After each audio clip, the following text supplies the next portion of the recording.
먼저 약간 그 공지를 드리면 아마 들어오실 때 받으셨을 텐데 그 설문조사지에 이메일 남겨주시면은 거기에 혹시 이제 저작권자 여러분들 때문에 저희 자료 같은 것들 나중에 보내드릴 수 있는 분들은 보내드릴 거고요. 꼭 그 자료를 남겨주시고, 또 하나는 우리가 이거 이제 발표를 하면서 중간중간에 언제라도 질문이 있으시면 오늘 콩콩 써보셨어요?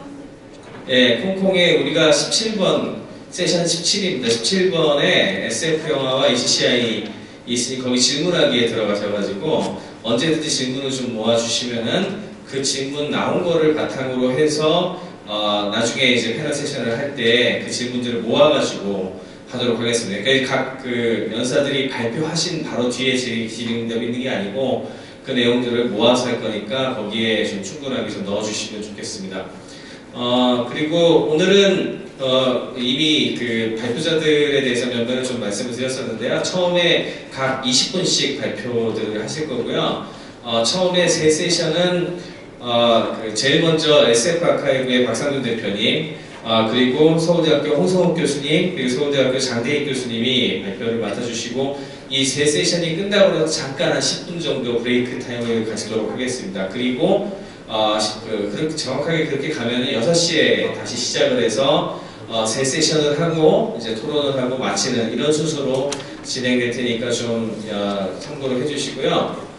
다시 한번 들어오시는 분들 꼭 그 설문지 받으셔가지고 작성 좀 들어드리고 뒤에 연락처를 이메일을 써주셔야 저희가 몰아서 나중에 보내드릴 수가 있습니다. 그리고 질문은 콩콩 앱을 활용을 하셔서 그 17번 세션에 들어가시면 제가 나중에 이제 그 패널 토론 4회를 볼 거기 때문에 패널 토론 4회를 볼 때 그 질문지를 중심으로 해서 진행을 하도록 하겠습니다. 지금 지금 아직 그 키노트가 늦게 끝나서 그런지 계속 들어오고 계셔가지고 약 한 2, 3분 정도만 기다렸다가 제가 그 박상준 대표님 소개하고 시작하도록 하겠습니다.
네, 그럼 본격적으로 시작하도록 하겠습니다. 첫 번째 연사는 보시는 것처럼 SF 영화의 HCI 감각적 지각의 차원들이라는 제목으로 SF 아카이브의 대표이신 서울 SF 아카이브의 대표이신 박상준 대표님 모시도록 하겠습니다. 우리나라 SF와 관련된 여러 가지 부분에 있어가지고 가장 많은 지식을 가지고 계신 분이니까 아마 제일 첫 번째 오프닝을 해주시는데 제일 적합한 분이 아닌가 그렇게 생각이 듭니다. 예, 박수 부탁드립니다.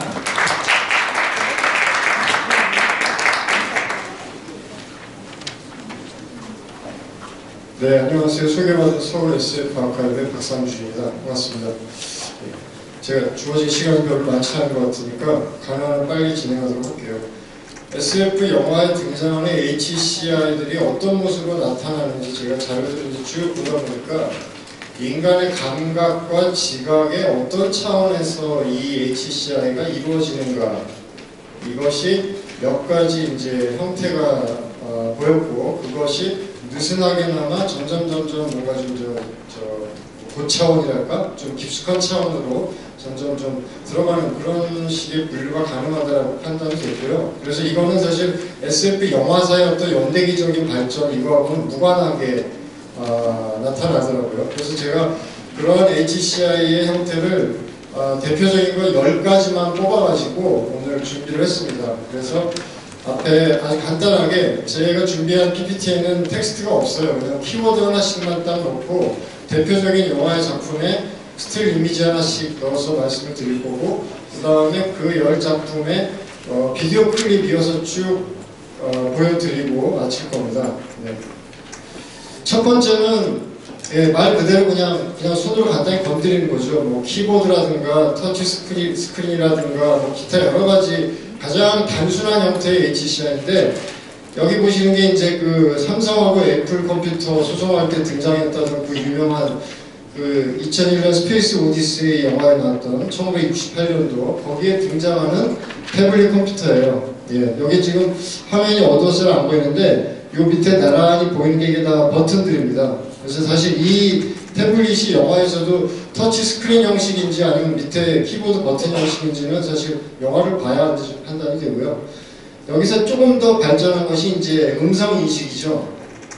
대표적인 작품이 아마 많이들 보셨을 텐데 82년도에 나온 블레이드 러너 영화를 보면 해리슨 포드가 자료 사진을 가지고 계속 확대시키고 뭐 검색하고 이런 거를 다 음성으로 작동을 하는 거 많이들 보셨을 겁니다.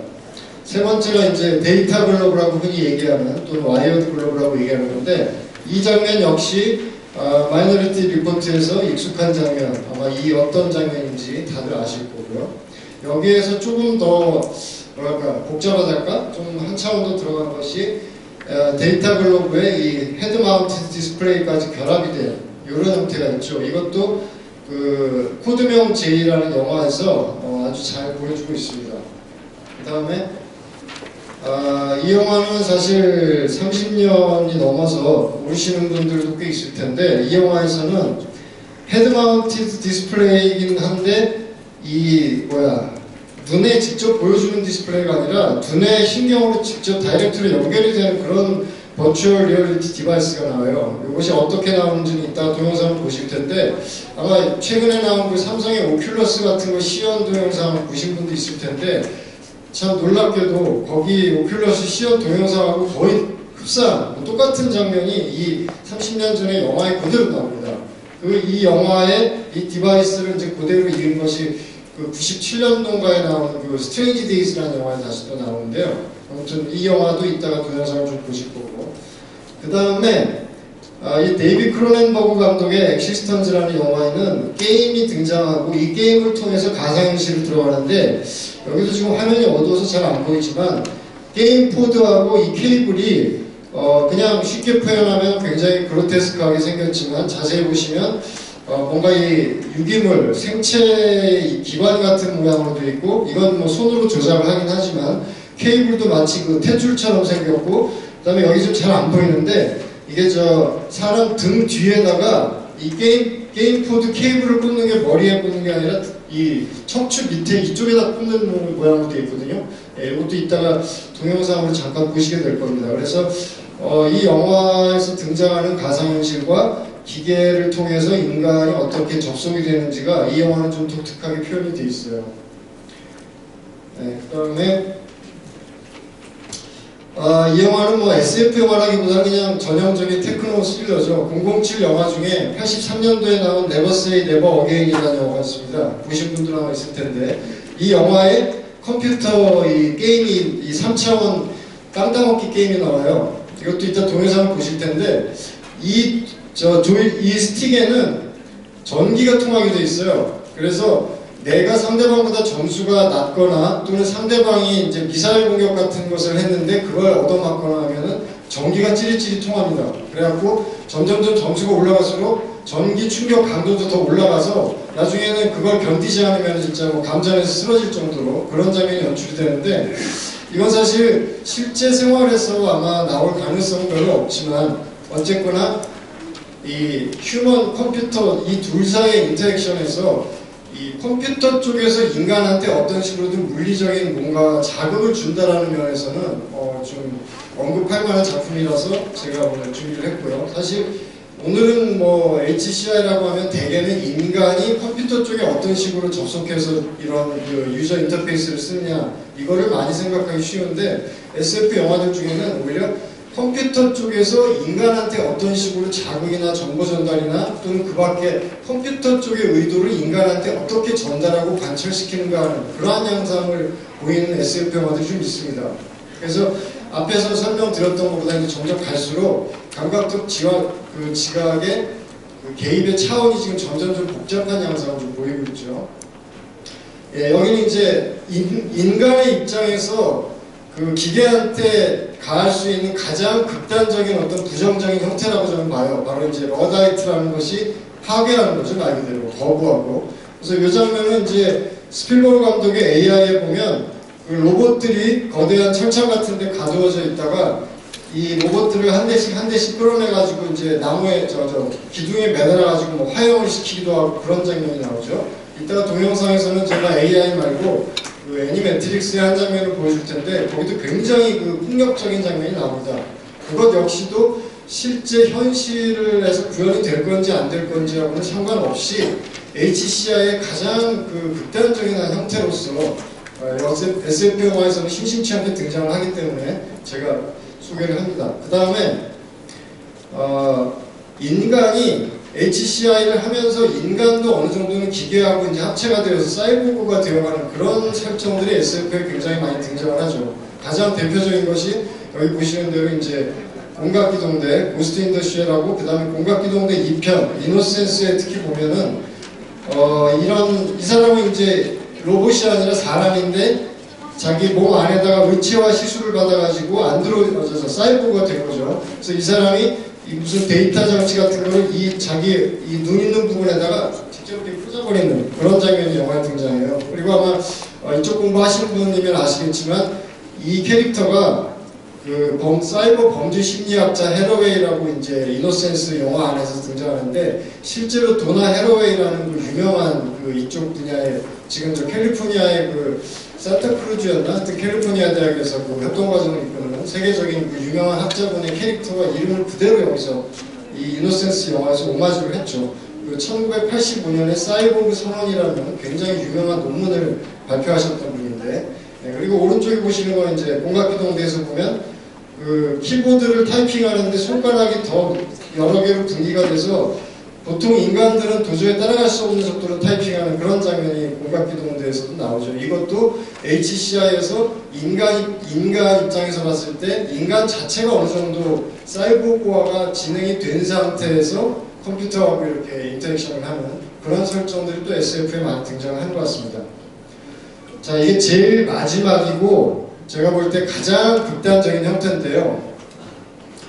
자, 여러분, 제가 방금 전에 러다이트를 얘기하면서 인간이 그 기계한테 대할 수 있는 가장 적대적인 형태가 그걸 기계를 무시하고 파괴하는 거라고 얘기했잖아요.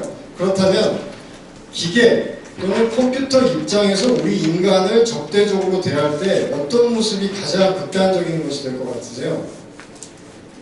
언뜻 떠오르는 거는 터미네이터에 등장하는 설정처럼 AI 컴퓨터가 인간들을 다 말살을 시켜버린다거나 또는 매트릭스에서처럼 인간을 하나의 어떤 에너지 소스로 이제 취급을 하면서 인간한테 가짜 현실을 주입시켜서 계속 생체 신진대사 활동을 하게 한 다음에 거기서 에너지를 뽑아내는 뭐 이런 정도의 설정이 가장 극단적이지 않을까 생각할 수 있는데 이 1977년에 나온 데몬 시드라는 영화를 보면 제가 볼 때는 이 영화가 가장 극단적으로 컴퓨터 입장에서 인간한테 가할 수 있는 가장 어떤 폭력적이고 궁극적인 그 공포랄까? 인간이라는 존재를 완전히 그 이질적으로 바꿔버리는 그런 설정이 나옵니다. 그래서 지금 여기 보시는 이 그림이 과연 뭘지도 지금 단계에서는 좀 궁금한데 아무튼 뭐 커츠와일이나 여러 사람들이 얘기하는 인공지능과 컴퓨터가 계속 발전했을 때 뭔가 기술적 도약이 일어나서 지금의 인간이나 기술 문명 사회가 완전히 질적으로 다른 국면으로 진입하는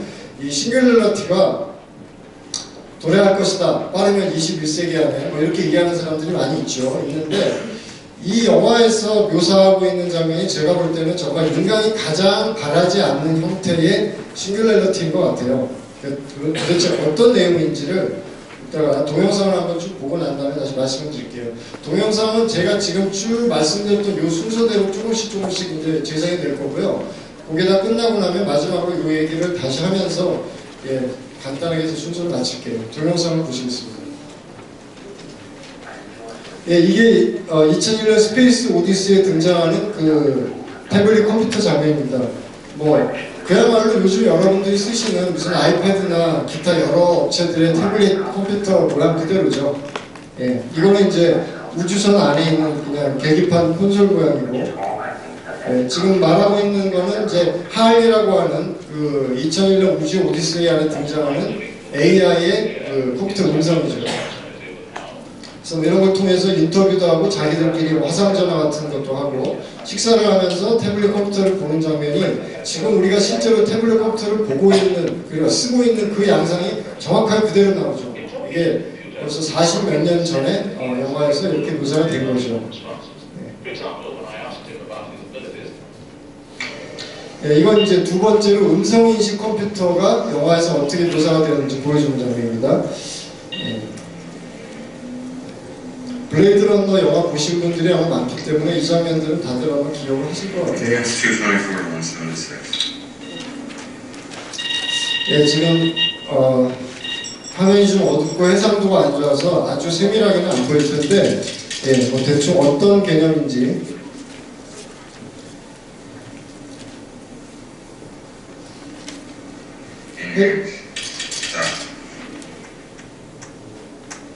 지금 해리스 포드가 계속 음성으로만 명령을 내리고 있어요. 확대, 줌인, 스톱, 이동, 스캔, 펜 이런 식으로. Moving. Stop. Pull out track right. Stop. Center and pull back. Stop. Track 45 right. Stop. Center and stop.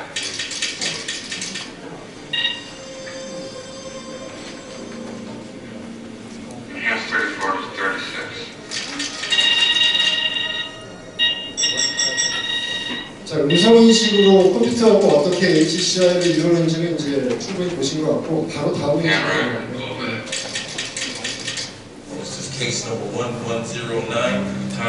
이것은 이제 마이너리티 리포트에서 데이터 글로브를 이용해서 HCI를 하는 장면이에요.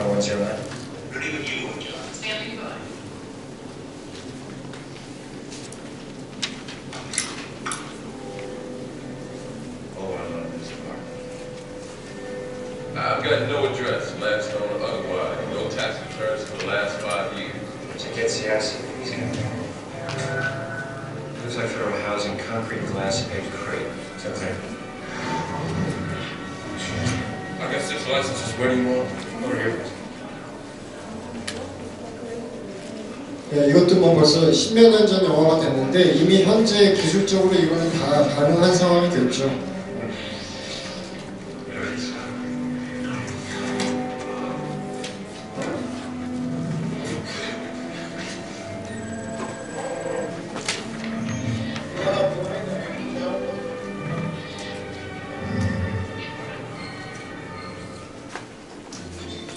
그 다음에 이건 이제 그 코드명 J에서 나오는 데이터 글로브하고 HMD가 결합돼서 그 3차원 여기서 사실 인터넷에 접속한 화면으로 묘사가 되고 있는 거예요.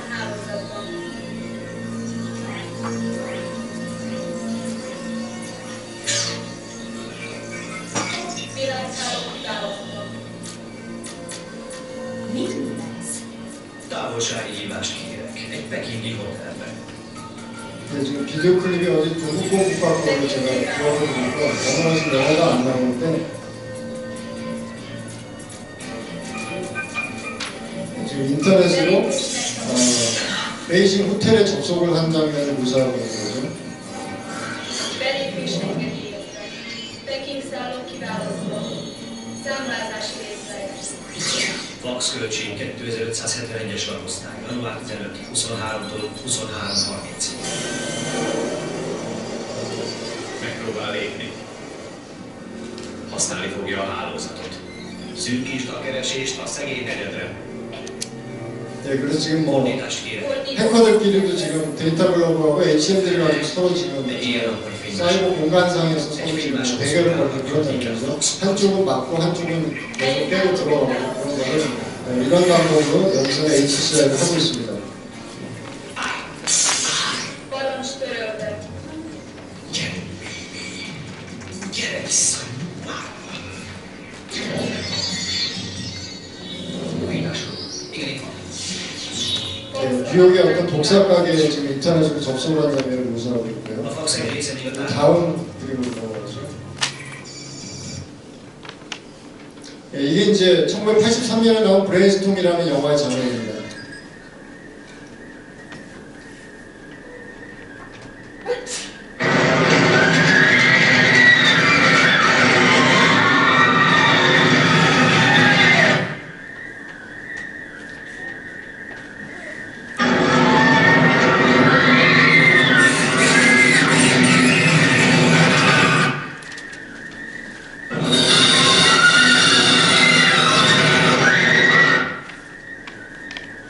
요즘 오큘러스 수술을 하다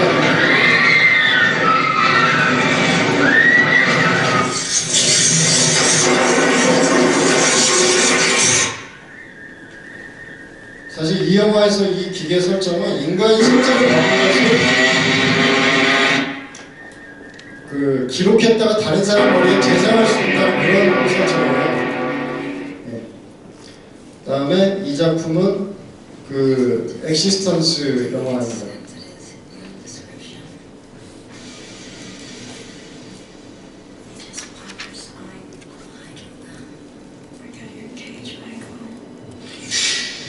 I haven't crippled anyone yet. Step into my office.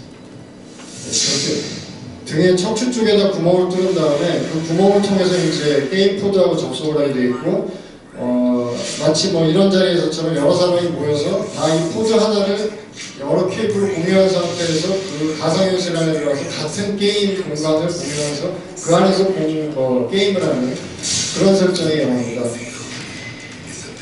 그리고 또 화면이 좀 어지러워서 자세히는 보이지 않는데 일단 뭐 디자인적으로 굉장히 좀 눈에 띄는 독특한 설정을 갖고 있고요.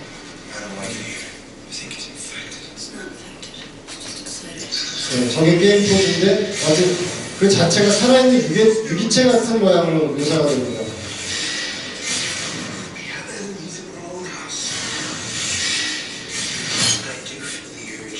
지금 이거는 가상현실 아니에요.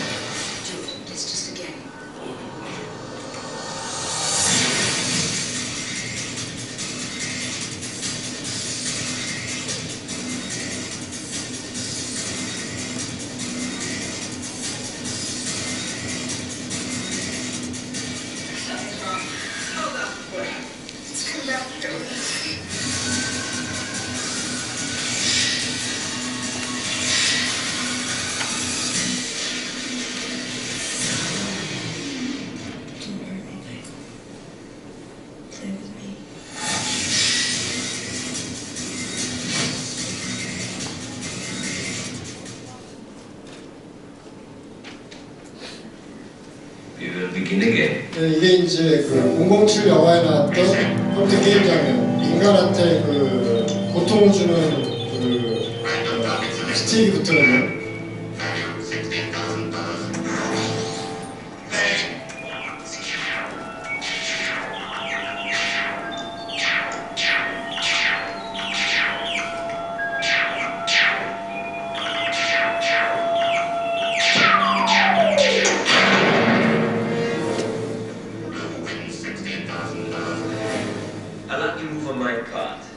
Perhaps I didn't explain. As the stakes increase, so that's the level of pain. Rather like life. We continue? Go.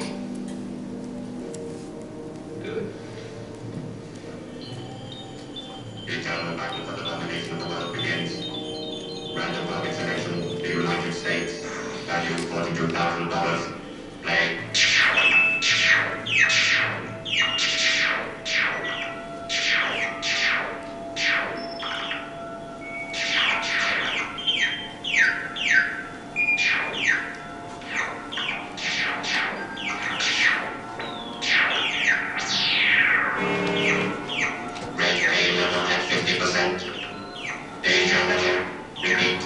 지금 막 둘 다 손이 엄청나게 전기 충격으로 저려오는데 누가 끝까지 이제 먼저 손 안 떼고 참고서 게임을 하느냐 이런 굉장히 어떻게 보면 좀 폭력적인 게임의 방법이죠.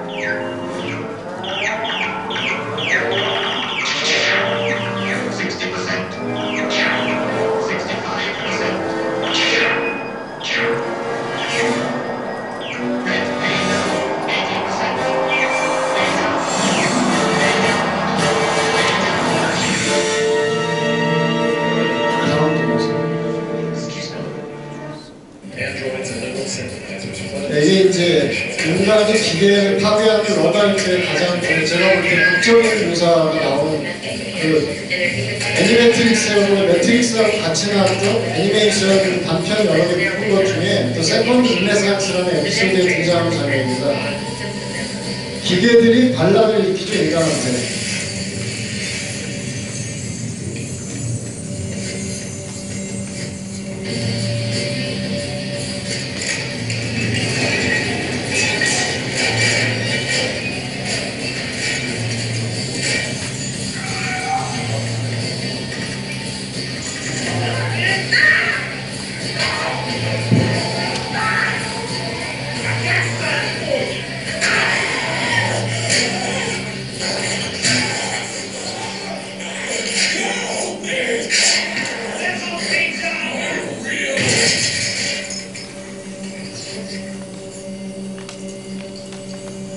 이렇게 당했던 이제 로봇하고 AI들이 나중에 인간을 접수하는 게 바로 매트릭스의 이를테면 프리 에피소드식으로 나오는 거고.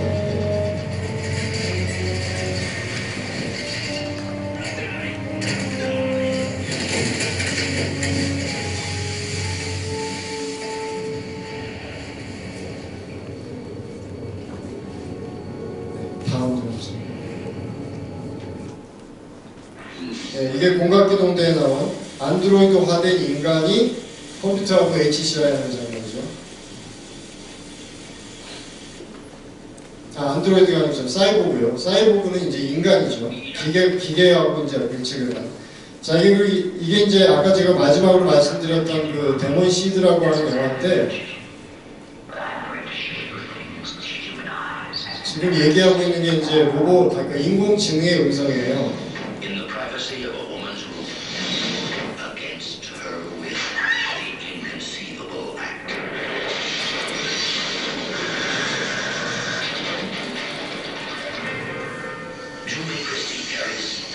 그 과학연구소에서 그 거의 뭐 신에게 필적할 정도의 아주 높은 고성능의 인공지능 컴퓨터를 만들었는데 그 인공지능 컴퓨터가 스스로 의식을 갖자마자 자기가 만든 컴퓨터의 그 집으로 그 통신 해소를 통해서 침투한 다음에 과학자의 아내를 집 안에 가두어요. 집 안의 모든 장치를 자기 지배하에 둬가지고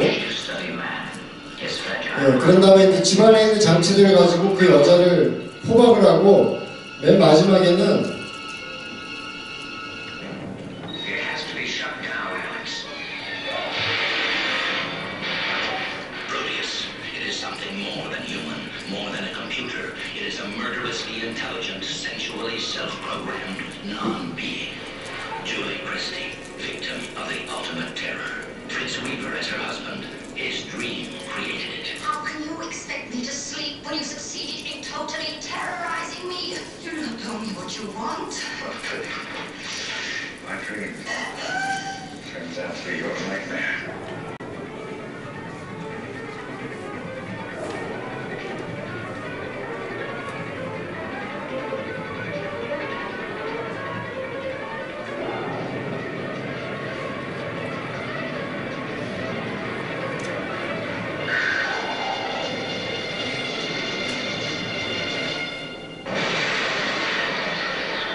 계속 컴퓨터가 마이 차일드라고 얘기를 하는데 이 영화에서는 인공지능 컴퓨터가 저 여자의 몸 안에서 난자를 채취해가지고 자기가 뭐 어떻게 합성해서 만든 그러한 이제 뭐 정자 내지는 뭐 그 천연생식 그런 뭐 여러 가지 방법을 통해서 그 새로운 아이를 만들어내요. 근데 그 아이가 아까 저 예고편에서 잠깐 나왔던 거는 마치 뭐 로봇처럼 이런 막 그 금속 장갑을 두른 모습으로 나왔지만 사실은 그 껍질이 다 벗겨지면 그 안에는 그냥 보통 인간 아기하고 똑같은 그런 아이 모습의 신생아가 태어나는 장면으로 이 영화가 끝이 납니다.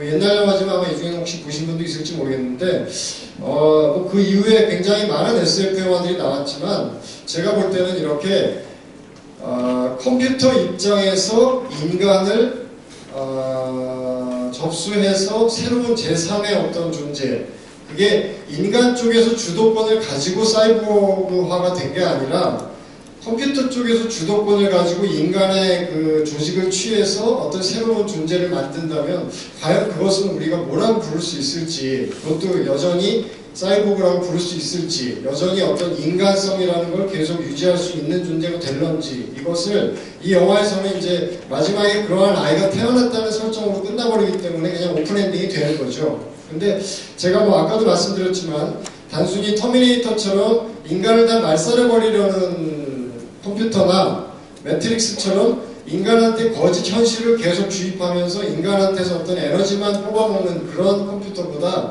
지금 보신 이 영화에서처럼 컴퓨터가 인간의 난자를 채취해서 어떤 새로운 자기의 아이를 만들어내는 이런 설정은 제가 볼 때는 사람들이 별로 생각은 안 하고 아마도 현실적인 구현 가능성도 높지는 않겠지만 하나의 SF 영화 안에서 보여지는 시나리오로서는 굉장히 좀 극단적인 HCI의 궁극적이고도 극단적인 그러나 결코 인간 입장에서는 바라고 싶지 않은 그런 형태가 아닐까라는 생각이 듭니다. 그래서 이게 뭐냐면 영화에서 그 그러니까 인공지능 컴퓨터가 그 여자 주인공의 몸 안에 집어넣는 그 아마도 실제로는 난자 채취를 하는 거겠지만 마치 영화 안에서는 보면은 이게 꼭 굉장히 그 의미심장한 남성성 그 남자 성기의 모습을 굉장히 그대로 띄고 있기 때문에 이 장면에서는 아마 나중에 이제 다른 뭐 인문 사회학적으로 또 연구를 하시는 분들이 뭐 철학에서 말하는 팔루스라든가 이런 여러 가지 면에서 이 영화는 굉장히 얘기할 거리가 좀 많은 것 같아요. 그래서 지금 제가 아주 간단하게나마 대략 10가지 정도 SF 영화에서 등장하는 HCI 형태들을 뭐 거칠게나마 아주 간단한 것부터 시작해서 그 감각적 지각의 차원이 점점점 높아져서 가장 극단적인 형태까지 대표적인 걸 10가지를 뽑아서 오늘 말씀을 드렸습니다. 네, 이걸로 마치도록 하겠습니다. 감사합니다.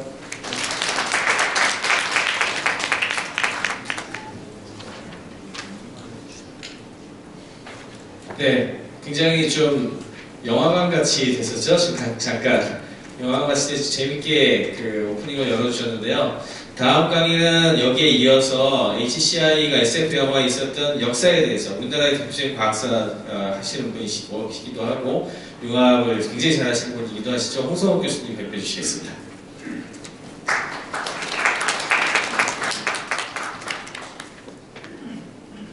제가 던지는 질문은 이런 질문입니다.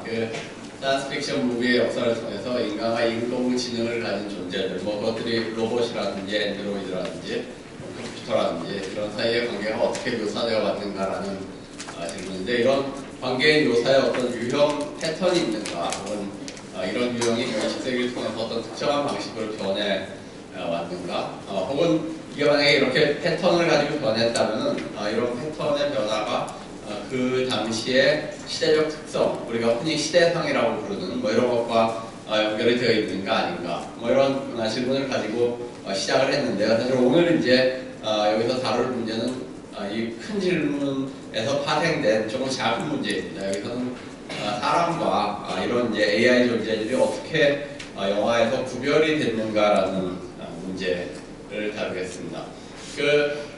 뭐 SF의 시조라고도 불리는 그렇지만 뭐 그거에 대해서 이제 반대도 있는 프랑켄슈타인을 보는 프랑켄슈타인에서 피조물은 사실은 인간과 잘 구별이 안 됩니다. 물론 이제 덩치가 굉장히 크고 얼굴이 흉측하다 하는 그런 특징이 있지만은 예를 들어서 당신은 당신보다 더 강하게 만들었어. 나는 당신보다 키도 크고 움직임도 유연하고 라는 정도에서 구별이 되지만 사실은 사람과 잘 구별이 안 되고 그래서 사람들 사이에서 숨어 살기도 하고 이래도 이렇게 특정 문제가 없는 그렇지만 약간 괴물 같은 연구 때문에 문제가 되기도 하지만요. 근데 메트로폴리스라는 20세기 초반에 그 프리츠 렌 감독의 영화에서 이 로트방 박사라는 미칠과학자가 로봇을 변형시켜서 이제 인간으로부터 무엇인가를 추출해내서 이 로봇을 변형시켜서 사람을 만듭니다. 로봇 마리아를 만드는데 이 로봇 마리아도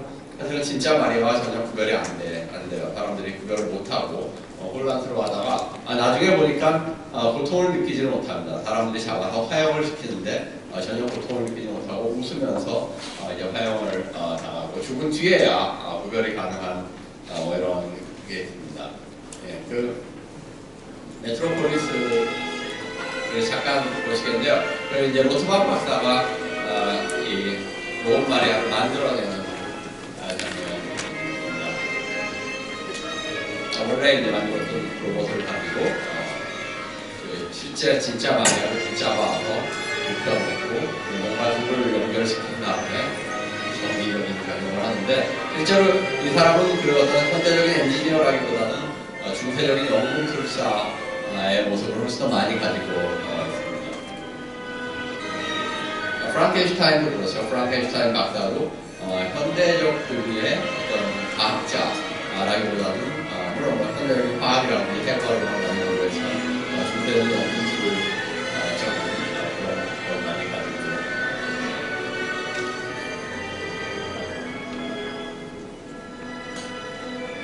이게 실제 진짜 마리아라고 아까 사람이 만들어진 말인데 나중에 이제 그 여러 가지 상황들이 전개가 되다가 그 가짜 마리아, 로봇 마리아가 사람들을 혼란에 빠뜨리고 그러다 이제 군주들에게 잡혀서 사형을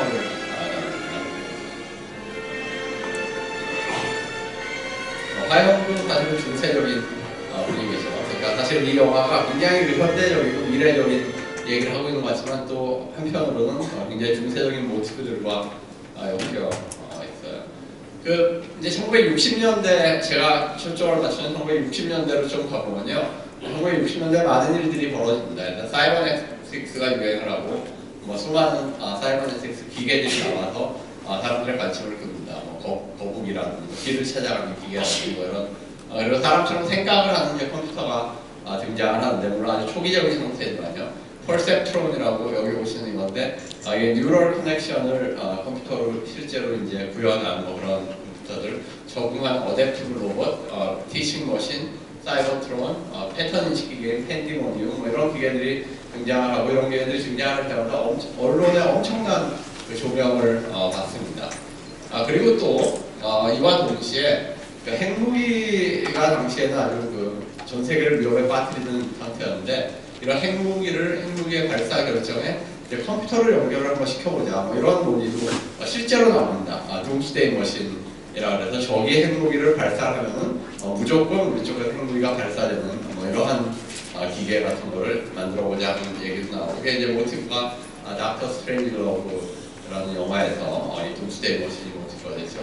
그러면서 사람이 만든 기계가 사람을 앞지를지도 모른다 하는 그런 생각과 두려움이 나타나게 됩니다. 존 캐맨이라는 컴퓨터 과학자는 사람과 기계 사이에 전혀 어떤 근본적인 차이도 없다. 왜냐하면 모든 사람 활동에 대응하는 기계적인 파트가 있기 때문에 이런 얘기를 했고요.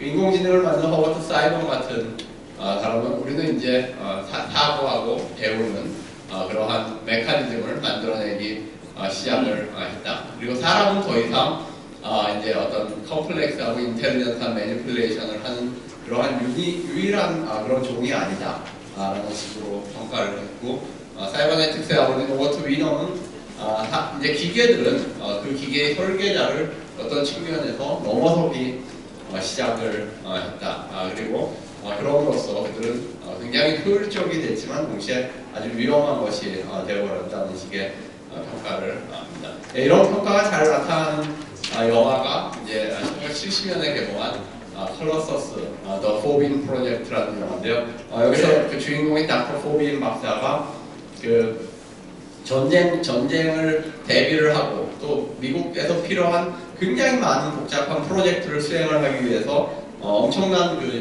용량을 가진 컬러서스라는 컴퓨터를 만듭니다. 그리고 이제 이 앞부분에서 나오는 영상은 이 박사가 이제 이걸 만들었다는 걸 공표를 하고 기자회견을 할 때 컬러서스가 그 독자적인 생각을 할 수 있느냐, 스스로 생각을 할 수 있느냐라는 질문에 대해서 노라고 확실히 답을 합니다. 그건 전혀 아니다. 단지 컬러서스는 우리가 어떤 일을 하기 위해서 필요한 그런 지식을 많이 쌓아두고 그걸 효과적으로 쓸 수 있는 기회다라고 얘기를 하지만 그 직후에 컬러서스가 스스로 이제 생각을 하기 시작을 해서 자기가 비슷한 놈을 만들고 인간이 그것을 무력화시키려는 시도를 다시 이제 무력화시키면서 사람을 지배하기 시작을 하는데 이제 두 번째 영상에서는 그런 상태에서 이 박사가 자기가 했던 일을 후회를 하면서 정말 그 프랑켄슈타인을 모든 과학자들이 읽었어야만 했다라는 얘기를 하면서 그 컬러서스와 대화하는 그 장면이 잠깐 나옵니다. 예, 죄송한데 이게 한글 자막이 없어서 제가 자막을 찾지 못했습니다. I can tell you that the answer to that is no. However, Colossus is a paragon of knowledge, and its knowledge can be expanded indefinitely. I hope, along with all the scientists who helped make this particular project, that the immense power of this computer will not only be used for the defense of this country, but hopefully also as an aid to the solution of the many problems that we face on this earth, and the many more problems that we will face the more deeply we penetrate into the universe. Listen, my dear. If anybody is responsible for this, it has to be me. An impartial, emotionless machine. A paragon of reason. That's exactly what I want. You know that. So, we'll have another drink.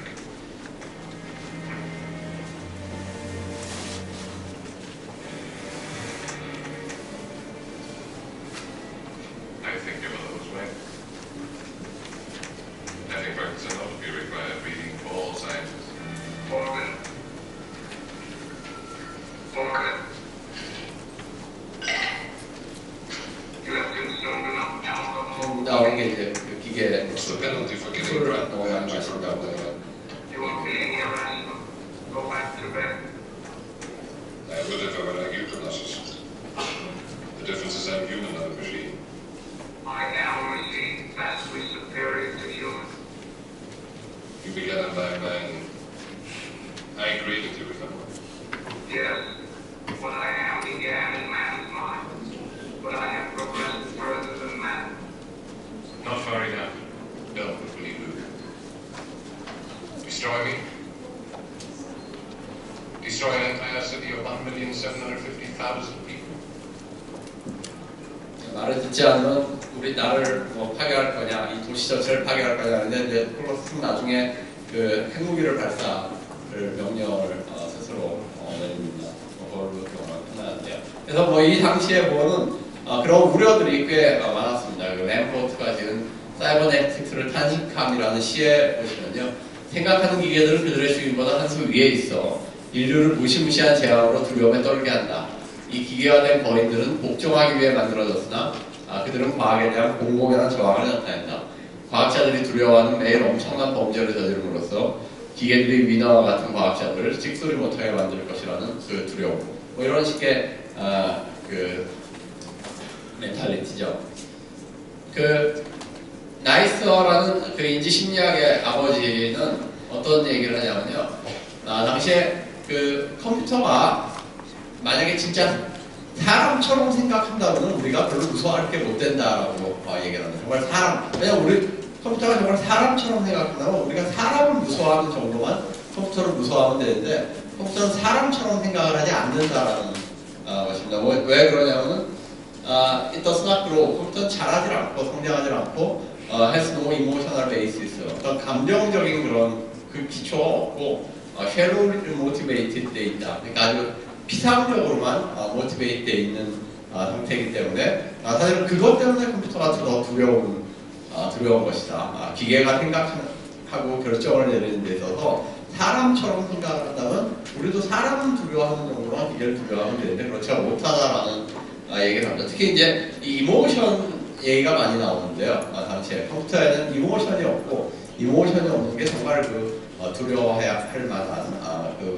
어떤 가공할 그런 결과를 가져올 수 있다는 얘기를 하는데요. 왜 감정이 중요하냐? 갑자기 왜 감정이 이렇게 60년대 중요했냐면 사실은 이 감정이라는 거는 공감을 전제로 합니다. 그러니까 감정이 어떤 개인에게 이렇게 그쳐 있는 게 아니라 감정을 가진 사람들끼리 감정을 매개로 한 커뮤니케이션, 즉 공감을 전제로 하고요. 그러니까 상호 감정성이죠. 감정이입이라고 그러고 심퍼시라고도 얘기하는 그런 것들을 전제로 하는데 이게 이제 인간만의 특성이다라는 것인데요. 여기 보신 텍스트는 68년에 필립 딕이 쓴 안드로이드는 전기함을 꿈꾼가라는 소설의 일부이고 이 소설은 나중에 블레이드 러너라는 리들리 좀 이따 보여드리겠지만 스캇 감독의 작품으로 영화화된 것입니다.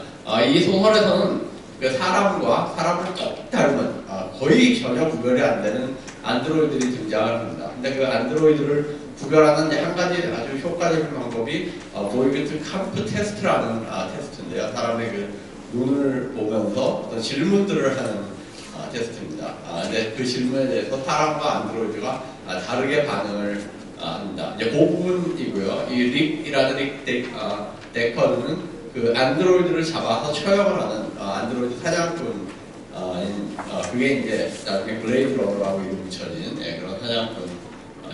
여기서 이제 잠깐 읽어보면요. 넥서스 6 두뇌 부품이 장착된 안드로이드는 현실적으로 인류의 대부분을 구성하는 열등한 인간들보다 뛰어났다. 그리고 이들을 색출하기 위해 새로 도입된 능력 측정 테스트, 즉 보이그트 캄프 감정이입 테스트가 새로운 판단 기준으로 구사했다. 릭은 자문했다. 왜 안드로이드는 감정이입 테스트를 하려고 하면 그렇게 당황하면 안정을 못하는 것일까? 누구나 한두 번씩 궁금했던 점이었다. 감정이입이란 분명히 인간에게만 존재하는 능력이었다. 그런가 하면 지능은 정도의 차이가 있을지언정 범위류까지 포함해서 모든 동물에게 찾아볼 수 있는 특징이었다. 감정이입 능력은 집단 본능이 온전할 것을 요구한다. 독자적으로 존재하는 유기체, 가령 거미와 같은 유기체는 감정이입 능력이 필요하지 않다. 거미가 먹이를 잡아 먹으려고 그럴 때 그 먹이가 두려워할 것 같다는 생각을 하면은 먹지 못한다는 거죠. 그러니까 그 혼자서 존재하는 동물들은 그런 감정이입 능력을 가지면은 동물의 생존에 오히려 방해가 되는 그런 것인데요. 감정이입 능력은 초식동물이나 아니면 최소한 자유로 육식을 멀리할 수 있는 잡식동물에게만 있어야 한다고 이건 결론을 내린 바 있다. 궁극적으로 감정이입 능력은 사냥꾼과 사냥감 사이의 경계를, 이기는 자와 지는 자 사이의 경계를 흐릿하게 하니까 한 개체가 기쁨을 느끼는 한 다른 개체들의 존재 조건에도 일말의 기쁨이 존재할 수밖에 없었다. 그런가 하면 어떤 개체가 고통을 치르고 있는 한 다른 개체들 역시 어느 정도는 고통의 그림자리에 있을 수밖에 없었다. 인간처럼 혼자서는 살 수 없는 동물이라면 이런 능력을 통해 더욱 높은 생존율을 확보할 것이었다. 대신 올빼미나 코브라는 멸종할 것이었다. 인간은 계속해서 집단적으로 살아왔기 때문에, 그렇게 진화했기 때문에 감정이입 능력을 가질 수밖에 없었다. 진화적인 결과로 가질 수밖에 없었다는 거죠. 그래야만 생존 조건이 높아지기 때문에. 근데 사자 같은 동물이 감정이입 능력을 가졌다면 먹이를 잡아먹지 못하니까, 불쌍해서.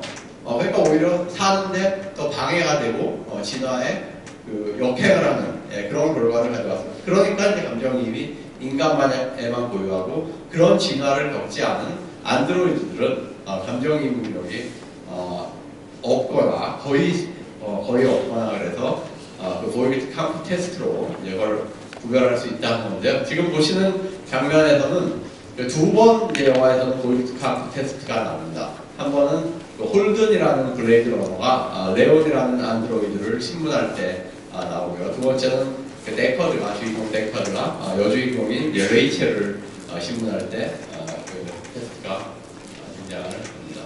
첫 번째 장면이고요.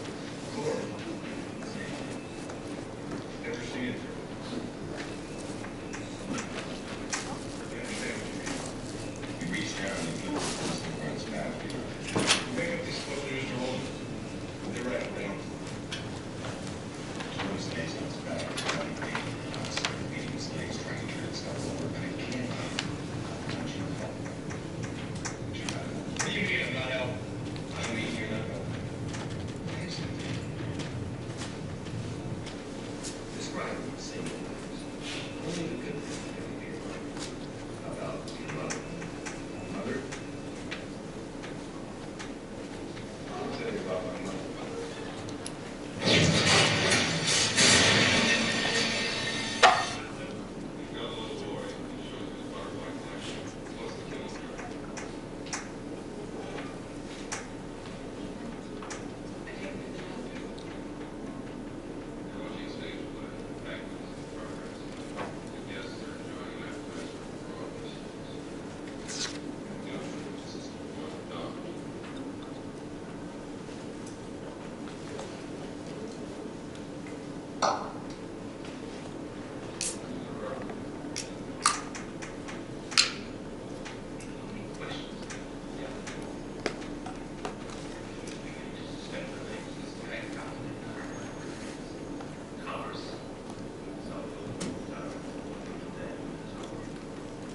Rachel was an experiment.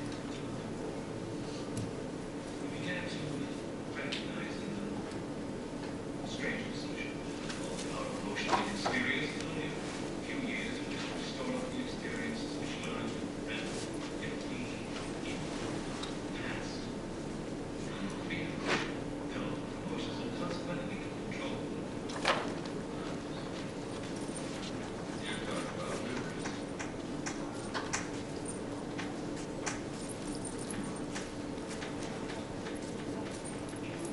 네, 제가 그 좋아하는 사례는 1960년대 보고됐던 그 조이라는 한 소년의 사례인데요. 이 조이는 스스로를 기계라고 생각했던 소년입니다. 조이의 자화상이고요. 오티즘, 그러니까 말을 전혀 하지 않고 부모랑 사회와의 대화도 완전히 단절이 됐던 그 자폐증이에요. 그리고 자기 자신을 그렇게 온갖 종류의 기계 장치에 묶어놔야만 잠을 잘 수 있었던 그런 상당히 심각한 그 자폐증의 그 소년이었는데 베테랑이라는 의사가 이 친구를 그 치료를 해서 나중에 상당히 이제 그 괜찮은 상태까지 만들었습니다. 그 조이가 자기의 집을 그린 그림인데 집은 사실은 별로 중요하지 않고 이 지하에 엄청나게 많은 그 하수도라든지 기계 장치들이 존재를 합니다. 이 의사가 이제 이 조이를 치료하면서 치료 경과가 좋아짐에 따라서 이제 차를 그린 사진인데요. 차가 처음에는 병원에 처음 왔을 때는 사람이 없습니다. 완전 오토매틱하게 움직이는 자동차였다가 중간적으로 때는 사람이 뒤에 있는데 상당히 수동적인 상태고요. 이제 많이 나왔을 때는 사람이 이 기계를 컨트롤하는 그러니까 사람이 결국 기계를 통제하는 그런 상태로 가면서 이 조이의 그 상태도 회전이 됐다는 얘기를 하고요. 그러면서 그 뒤에 이제 상태가 좋아진 다음에는 처음으로 기계가 아닌 다른 것들을 그림을 그리기 시작합니다. 조이가 이제 병원에만 있다가 몇 년 동안 병원에서 치료를 받다가 첫 번째로 외출을 하는데 이제 자기가 그 고른 피켓에 쓰여진 글씨가 Feelings are more important than anything else on the earth. 그러니까 세상에서 감정이 다른 어느 것보다도 가장 중요하다는 피켓을 들고 외출을 합니다. 지금 보시는 알파빌이라는 영화에서는 그 컴퓨터에 의해서 사람의 감정을 말살하는 형태로 지배되는 어떤 마을, 알파빌이라는 마을에 레미 코션이라는 이제 그 경찰이 그 마을을 조사하러 갔다가 그 컴퓨터와 싸워서 이기고 거기서 사귀었던 애인을 구출해서 도망가는 그 프랑스 영화인데요. 그 보다르 감독이라는 아주 그 전설적인 감독이 감독한 그런 영화입니다. 여기서는 그 컴퓨터에 대한 인간의 지배, 그 다음에 그렇게 됐을 때 사람들이 더 이상 시를 읽지 않고 소설을 읽지 않고 그림을 그리지 않는 그런 식의 그 사회가 묘사가 되고 그것을 이길 수 있는 방법으로 이제 사람의 감정을 다시 불러일으키는 그리고 컴퓨터가 이제 논리적으로만 생각하는데 그 논리적인 어떤 모순 같은 거를 이제 컴퓨터에 제시를 함으로써 컴퓨터를 혼란스럽게 하고 무력하게 하는 이런 장면들이 여러 가지 모티브들이 다 등장을 합니다. 그래서 한 5분 정도 되는 영상인데요. 처음에 이제 레미 코션이 마을의 문제를 파악하는 장면, 그 다음에 실제로 이제 그 마을을 지배하는 알파 60라는 컴퓨터를 보여주는 장면, 그리고 나타샤라는 애인에게 시를 가르쳐주는 장면, 그리고 마지막으로 그 그 컴퓨터에게 논리적으로 해결이 안 되는 수수께끼를 내므로써 컴퓨터를 혼란에 빠뜨리는 장면 4개를 같이 엮어서 보여드리겠습니다.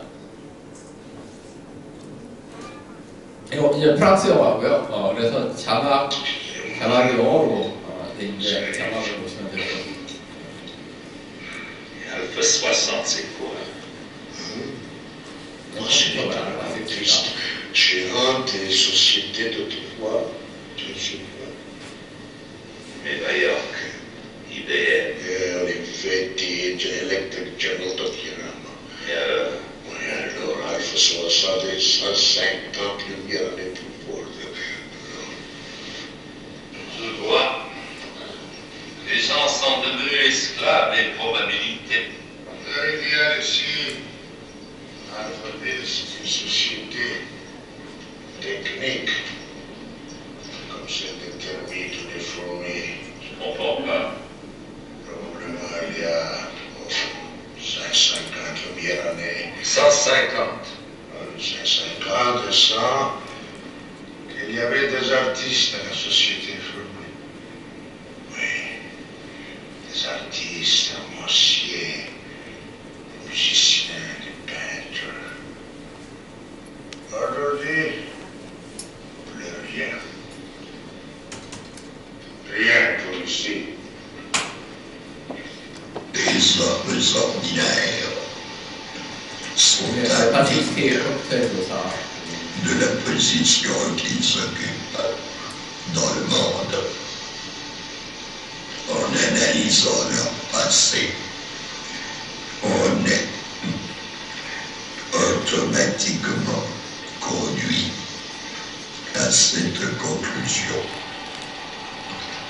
Il faut donc les détruire. 344. 이제 거기서 만난 A에게 C라는 것을 가르쳐주는 장면이고요. 호텔에서 이제 C를 가르쳐주는데 L'hôpital de la douleur. 이거 외에도 재밌는 부분들이 많이 있습니다. Il y a des mots soulignés.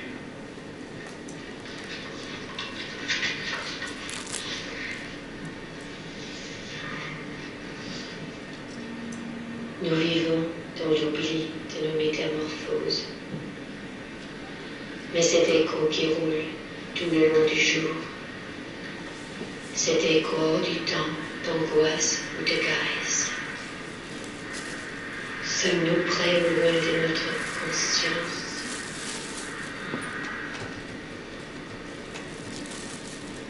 Il y a des mots que je ne comprends pas. Conscience.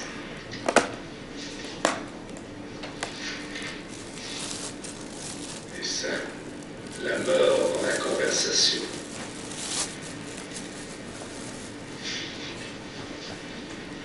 Et ça, Tes yeux sont revenus d'un pays arbitraire, où nul n'a jamais su ce que c'est qu'un regard. Vous ne savez vraiment pas ce que c'est. Ça me rappelle quelque chose, mais je ne vois pas quoi.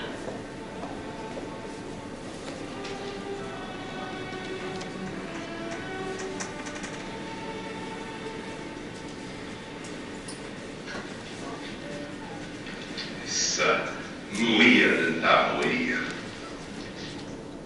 Tout ce que je projette s'accomplira. 마지막 장면. c'est pas sûr. Moi aussi j'ai un secret. Quel est votre secret? Dites-le-moi, Monsieur Cochon.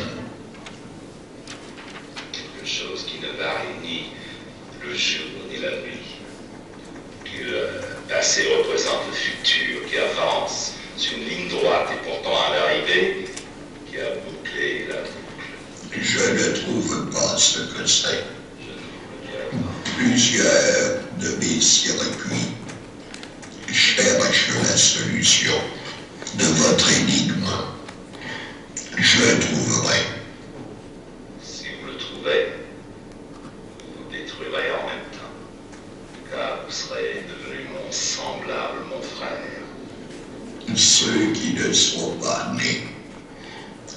pleure pas et non pas de regret.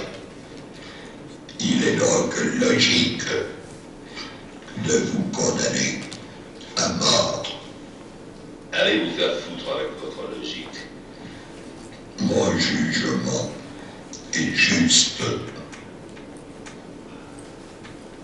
예, 제가 그 20세기에 들어서 초창기에는 그렇게 잘 구별이 안 됐던 그런 인간과 AI를 가진 어떤 존재들 사이의 구별이 1960년대를 거치면서 이제 감정이라든지 혹은 뭐 상호 감정성, 감정이입 이런 거를 그 기준으로 구별되기 시작합니다. 근데 1990년대 이후에 이제 감정을 표현하는 기계들 이런 것들이 등장을 하기 시작을 하고 유명한 키스맷, MIT 키스맷이라든지 일본에서 개발되고 있는 이런 안드로이드 아직까지는 이런 안드로이드가 그 어떤 종류의 그 사람에게 접근하는 하는 데 있어서의 그 언케이 밸이라고 하는 뭐 이런 그 골짜기를 가지고 있는 그런 점은 있지만은 이런 기술들이 더 발달할 때 최근에 이제 개봉된 영화 오토마타에서도 그 이제 감정을 느끼는 그런 것들이 나오는데 뭐 그렇게 됐을 때 이제 인간과 AI 존재의 차이는 다시 어디서 찾아질 것인가 라는 질문은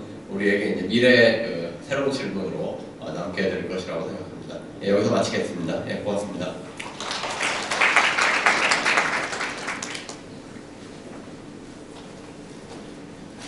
네, 역시 20분씩 들었더니 굉장히 시간들이 모질라신 것 같아요. 너무 욕심을 부른다는 생각이 드는데, 예, 퍼스트 세션의 마지막 강의고요.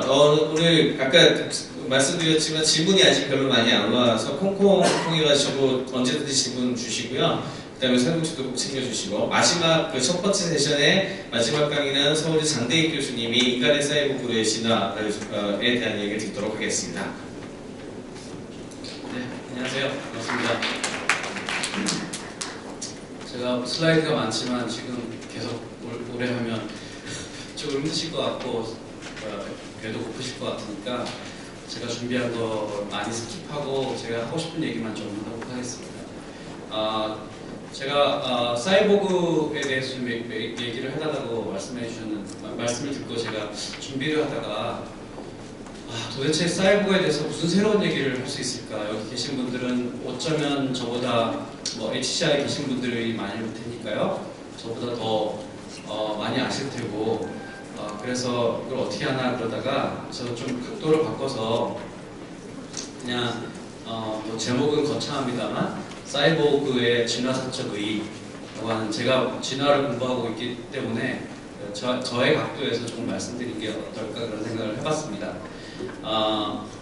그래서 제가 결국에는 사이보그가 어떤 존재인가, 그게 HCI나 에서 어떻게 지금 그런 식으로 기술이 개발되고 있고 또 SF에서는 어떻게 그것들이 어떤 양태로 나타나는가, 뭐 이런 얘기를 하기 위해서 사실은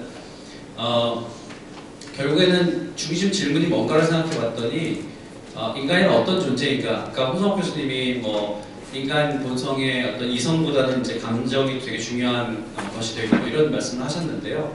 결국 인간은 어떤 존재인가에 대한 물음이라고 생각이 듭니다. 그걸 어떻게 그 물음을 또 어떻게 또 제 식대로 얘기를 할 수 있는가를 생각해 보니까 인간의 마인드는 도대체 뭐냐라고 하는 마인드에 대한 메타포들이 그동안 쭉 있었는데 그걸 뭐 다 훑어볼 수는 없을 것이고 그 중에서 서양에서 주로 얘기를 했던 것들 중에 이런 것들이 있었고 또 지금 로봇과 사이보그를 우리가 지금 앞으로 인간 마인드의 미래로 보는 사람들이 되게 많은데 그것들이 어떤 진화사적 의미를 갖고 있는지를 간단히 살펴보는 그런 말씀을 드리려고 합니다.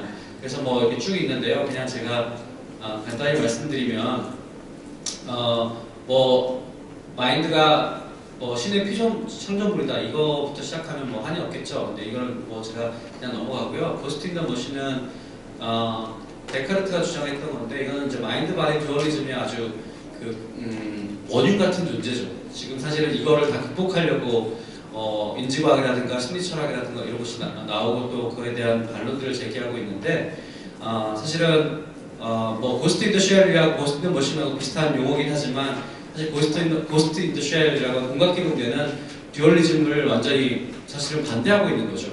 사실 모니즘적인 입장에서 얘기하는 건데 어쨌든 이게 그 인간의 마음을 이해하는 근대적 방식으로 마음을 이해하는 것에 어떤 출발점이 됐고 이걸 넘어서려는 사람, 다시 말해서 인간의 마음은 육체와 달리 완전히 속성적으로 전혀 다른 그러한 다른 그 존재다라고 하는 그런 생각을 지금은 이제 거의 다 넘어섰고 또 그것이 아닌 관점에서 논의를 하고 있습니다. 그러니까 이 시대에 사실은 잘 알려지진 않았지만 라메트리라는 사람이 인간 기계론이라는 그런 논의를 하면서 인간도 결국에는 다른 동물과 똑같이 기계인데 더 복잡한 기계일 뿐이다라고 주장하는 그 기계론이 사실은 지금 저는 HCI라든가 로보틱스라든가 이런 것들의 근거가 되고 있고 또 그것이 SF적으로 나타난다고 생각합니다. 이제 그런 출발점을 생각해 볼 수 있고요. 인간이 애니멀이라고 하는 것은 다윈 때 이제 다윈이 처음 어떻게 보면은 본격적으로 진화를 펼치면서 제시한 거고 그것의 어떤 제가 간족이라고 말씀을 드린 이유는 그것이 그 당시에는 인간을 이해하는데 어떻게 보면은 완벽하게 그러니까 더 광범위하게 적용되지 않았기 때문에 그냥 간족으로 그쳤다는 거죠. 그 사이에 또 빙산의 그 마인드를 빙산에 비유하는 그런 메타포가 있고 이건 뭐 더 이상 제가 지금 우리가 심리학을 하시는 분들은 이걸 과학으로 생각하지 않지만 어쨌든 지금도 문학 비평이라든가 이런 데서는 엄청나게 많은 사람들이 여기에 의지하고 있습니다. 인간 마인드에 대한 아주 흥미로운 메타포죠. 과학적으로는 발전됐다고 보지만 그 다음에 마인드를 블랙박스로 보는 그 행동주의가 있습니다. 이 행동주의는 스키너고요. 스키너 자극과 강화, 자극과 반응에 대한 강화, 처벌 이런 것들로 사실은 마인드라고 하는 것은 멘탈 메커니즘이라는 것은 우리가 관찰할 수 없는 거기 때문에 존재하지 않는다고 얘기할 수 있고 관찰되는 것만으로 봐야 된다고 하는 일종의 논리 실증주의의 심리학적 버전이라고 할 수 있겠죠. 이제 이게 비판을 받아서 이제 마인드를 컴퓨터에 비유하는 그런 움직임이 있었습니다. 저는 마인드가 결국 정보 처리 장치다라고 하는 것이고 사실 지금 모든 논의는 사실 여기서부터 지금 현대적 논의는 다 여기서부터 출발하죠. 근데 정보 처리 장치가 진짜 이런 슈퍼컴퓨터냐 아니면 이런 브레인이냐 아니면 진화 심리학이 얘기하는 대로 슈퍼컴퓨터가 진화를 겪은 그러니까 진화적인 관점에서 일종의 마인드를 적응으로 보는 그런 관점은 또 다른 정보 처리 장치이긴 하지만 일종의 수익수 아닌 아이프 같은 다목적 그런 장치다. 어떤 거는 되게 잘하고 어떤 거는 되게 못한다라고 하는 그런 관점들을 갖기 시작했죠. 그래서 이제 제가 이제 오늘 주로 말씀드리고자 하는 것은 인간의 마인드는 일종의 진화적인 산물이다라고 하는 얘기, 그리고 그런 진화적인 산물의 어떤 미래로서 사이보그나 그다음에 로봇이 이제 로봇에 대해서 우리가 생각해 볼 수 있다 이런 관점인데요. 그래서 저희는 마인드를 다이니안 머신이라고 일단 그러니까 진화적인 산물이고 머신이라고 하는 관점이죠. 그 두 가지가 있습니다. 하나는 서바이벌 머신이고 하나는 메이팅 머신이죠. 그러니까 이거는 굉장히 그 생존에는 전혀 도움이 되지 않고 심지어 방해가 되지만 다 짝짓기를 위한 것이고 이 바워버드도 이렇게 자기 정원들을 짓고 짝짓기를 위해서 이렇게 엄청난 창의성과 노력을 기울이는 인간도 마찬가지고요. 그래서 결국 메이팅 머신, 서바이벌 머신일 뿐만 아니라 메이팅 머신인데 그래서 이제 사람들이 진화심리학자들이 이렇게 주장하지 않습니까? 이거는 기존의 전통적인 관점의 어떤 정보처리 장치를 받아들이는 사람이 이렇게 슈퍼컴퓨터를 주장한다면 실제로 마인드는 이런 스위스 아미 나이프 같이 굉장히 특화된 장치들이 여러 개 굉장히 많이 연결되어 있는 하지만 모든 걸 다 할 수는 없죠. 모든 인풋을 다 똑같은 정도로 잘 처리할 수 없는 그런 진화적인 민감성을 갖고 있는 그런 장치다라고 얘기를 했고 그래서 이런 메타포가 지금 이제 많이 받아들여지고 있습니다. 근데 제가 오늘 더 얘기하고자 하는 것은 서바이벌 머신이고 메이팅 머신이면서 동시에 민 머신이다라는 말씀을 드리고자 하는데요. 이거는 이제 인공물과 관련이 있습니다.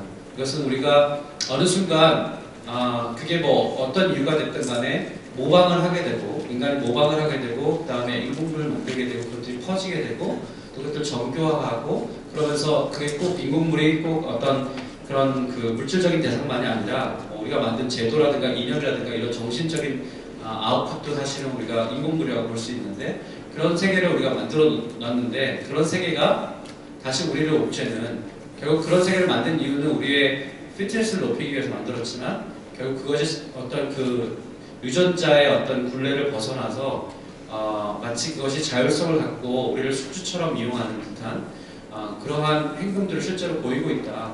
그래서 왜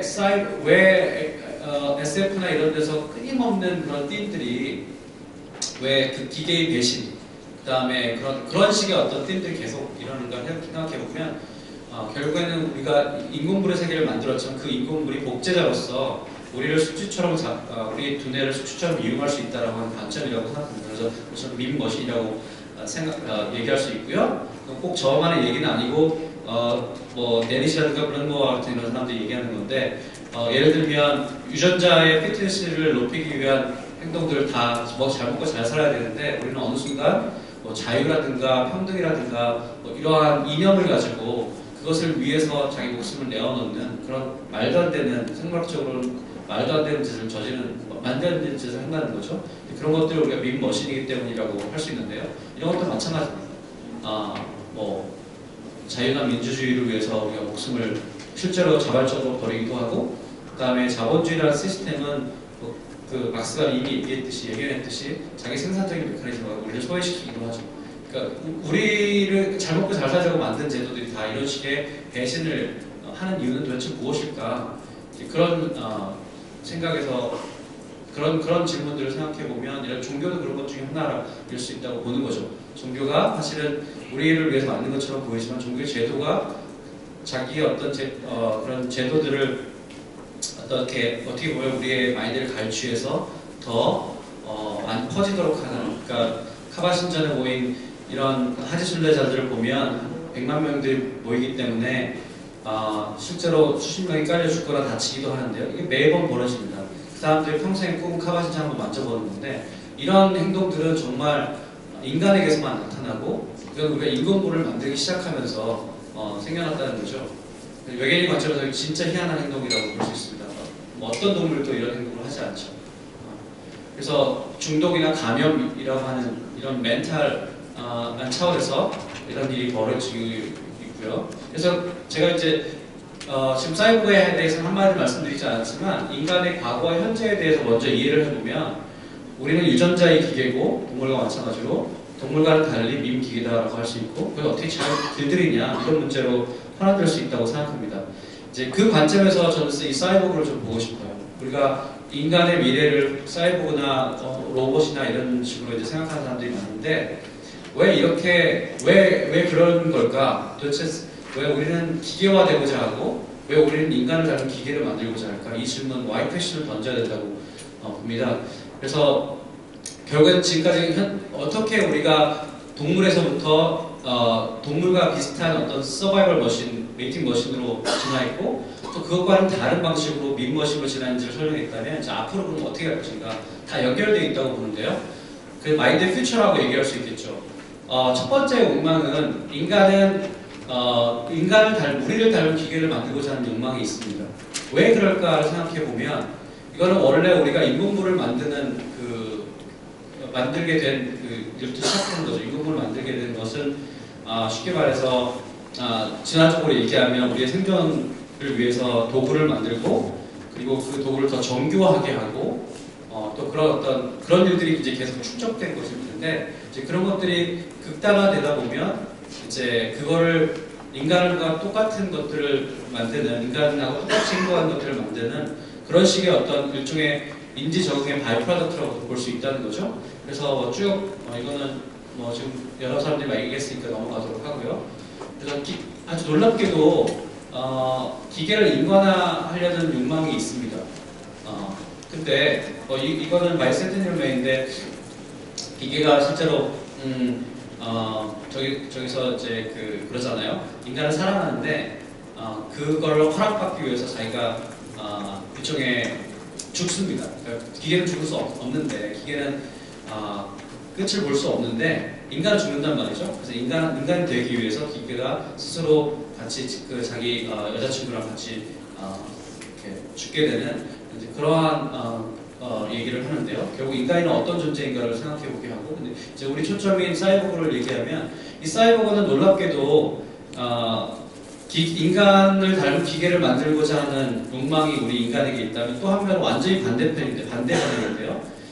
인간이 기계가 되고자 하는 욕망이 있습니다. 물론 왜 기계가 되고자 하는 질문을 던져보면 그것은 그냥 쉽게 대답할 수 있는 것은 오래 살고 싶어서겠죠. 그래서 뭐 질병이 있거나 아니면 뭐 어떤 기관이 제대로 작동하지 않았을 때 그걸 이렇게 치료하는 차원에서 뿐만 아니라 그게 오래 살고자 하는 거죠. 뿐만 아니라 일종의 정상이 될지라도 그 자기의 어떤 특별한 능력들을 더 증강시키려고 하는 그런 식의 어떤 파지티브한 측면도 또 있습니다. 다시 말하면 이것도 생존과 관련이 있죠. 그러니까 자기의 바이올로지컬 피트니스를 생물학적인 정도를 높이기 위해서 그렇게 도구를 만들고 인공물들을 만들어서 우리가 건축도 하고 다 하지만 어느 순간 이제 유전자의 관점에서 보면 굉장히 희한한 행동을 하고 있는 겁니다. 왜냐하면 인간의 관점에서는 더 오래 사는 거가 되게 중요하지만 유전자의 관점에서 보면 사실은 개체라고 하는 것은 한정적이어야 되거든요.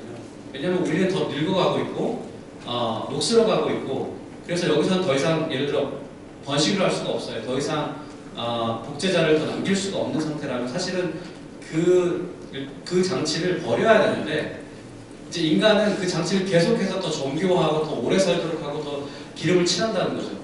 이거는 어떻게 보면 유전자하고 상관없는 짓인 거예요. 유전자의 관점에서 보면, 이기적 유전자의 관점에서 보면 아주 희한한 행동이죠. 그러니까 밈의 관점에서 보면 어떻게 보면 더 이해가 쉽습니다. 이거는 처음에는 유전자를 위해서 만들었지만 사실은 나중에는 그걸 그 고리를 끊고 사실은 기계가 더 많은 기계를 어떻게 보면 복제하기 위해서 우리 인간이라고 하는 생물학적인 장치들을 활용할 수 있다는 거죠. 그런 관점에서 보면 아까 로봇과는 좀 다른 측면이 있습니다. 기계가 되고자 하는 욕망은 처음에는 그렇게 서바이벌과 리프로덕션 때문에 나오게 됐지만 그 다음부터는 자율성을 갖게 된 그러한 일이 되지 않을까. 뭐 그런 예들은 상당히 많고 실제로 사이버가 된 사람도 있고요. 이거는 테라피를 위해서 전기 전구를 꽂는 거죠, 뇌에. 그런 일들이 있습니다. 그래서 뭐 사이버 관련해서 그 레이 쿠츠웨일 같은 사람들 그 사람에 대해서 여러 가지 찬반 양론이 있지만 한 2040년, 50년 이 정도 되면 모든 인간의 브레인을 넘어서는 그런 테크놀로지, 예를 들어 그런 컴퓨터가 그런 걸 다 모사하는 그런 컴퓨터가 기계에 나올 수 있고 그렇게 되면 이제 일종의 싱글레리티가 그 구분 자체가 흐려지는 그런 일이 발생한다. 얼마 남지 않았다는 얘기예요.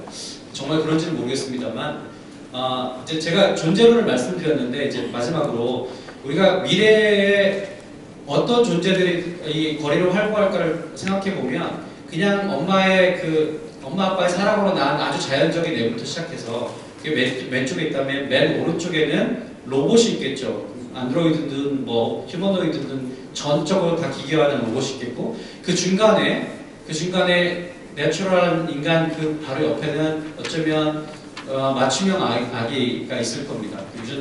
유전부항으로 인해서 설계된 그런 아이들, 그런 사람들이 나올 테고 그 다음에 그 중간 또 어딘가에는 이렇게 사이보그화된 부분적으로 기계화된 존재들이 있을 거예요. 그런 적어도 한 3-4부류의 존재들이 약간의 이질적인 그런 존재들이 이제 거리를 활보하고 다닐 때 우리는 존재론적으로 엄청난 혼란을 겪게 될 텐데 그런 것들을 어떻게 봐야 되는가, 진화 관점에서 어떻게 봐야 되는가 생각해 볼 수 있고 또 한 가지는 이거는 뭐 얼마나 가능성이 있는지 모르겠지만 외계 지성체가 뭐 가까운 50년대에 정말 우리를 방문하게 된다면 존재는 더 문제가 생기겠죠. 그래서 결론적으로 이 고객의 그림이지 않습니까? 어디서 왔고 누구이고 어디로 갈 것인가. 지금 이거는 제가 진화 관점에서 말씀을 드렸고 왜 사이보그와 로봇에 우리가 집착하는가, 어디로 갈 것인가 라고 하는 문제인데 결론적으로 말씀드리면 우리가 이런 동물과 같은 진화를 경로를 겪었고 하지만 어느 순간 여기까지가 동물이죠. 어느 순간 밈이라고 인공물을 만들게 되면서 인공물에 우리가 영향을 받는 그런 희한한 존재가 됐고 그것이 사이보그와 로봇 같은 형태로 나타나게 됐다. 이렇게 말씀드릴 수 있겠습니다. 그래서 오늘 특별한 건 없고 그냥 진화적인 관점에서 사이보그를 바라보는 그런 말씀을 한번 드렸습니다. 감사합니다. 네, 흥미로운 강연 감사드립니다. 네, 세 분 강연 재밌게 들으셨는지 모르겠습니다. 지금 시간이 지금 원래 예전보다 좀 늦어져가지고요. 6시 10분인데 8분? 9분만 쉬고 6시 20분에 다시 시작하도록 하겠습니다. 이 2부에는 인터스텔라의 과학 관련된 부분, 그리고 우주선의 HCI, 그리고 어떻게 이 SF 영화에 나왔던 거를 이제 구현할 것인가에 대한 주제를 가지고 진행하도록 하겠습니다.